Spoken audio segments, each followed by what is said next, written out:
C'était de dessiner un alphabet à partir de sa passion. Donc le tout, c'était de définir sa passion et puis de là en retirer des éléments et avec ces éléments-là, construire un alphabet.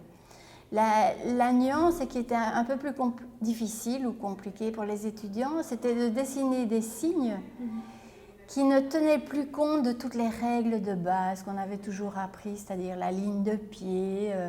Là, ils pouvaient mélanger bas de casse et capitale ou majuscule, minuscule, enfin bon. Et donc moi, vraiment, j'ai essayé de leur faire cet exercice pour leur apprendre d'abord à être cohérent de A à Z, ce qui n'est pas évident, et qui plus tard fera qu'ils pourront être cohérents entre du papier à lettres, un logo, carte de visite et tout ça. Donc c'est leur apprendre la cohérence dans différents documents. Et puis c'est essayer de se fixer des contraintes aussi. Et puis oui, c'est vraiment apprendre à jouer avec la lettre, la construire, la bidouiller, mais tout en ayant une réflexion et une logique derrière tout ça. Quelle est la technique qui correspond au sujet et pas la technique « oh, parce que j'aime bien faire ceci ».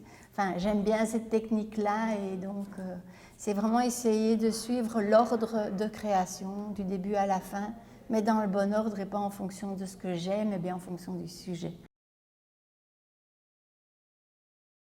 Je crois que ça s'est très bien passé. J'étais vraiment très contente de leur approche et de leur travail.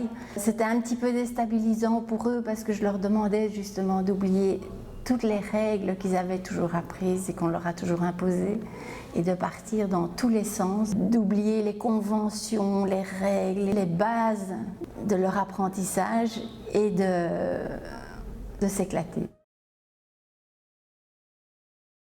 Ils sont motivés, ils ont un très bon niveau, je trouve, ce qui aide aussi à partir dans des nouvelles aventures. Et ils sont respectueux l'un de l'autre, très gentils aussi. C'est bête à dire, mais actuellement, je crois que c'est très important aussi, la gentillesse et le respect. Et puis, non, c'était un vrai plaisir de travailler avec eux. Ils sont une bonne école.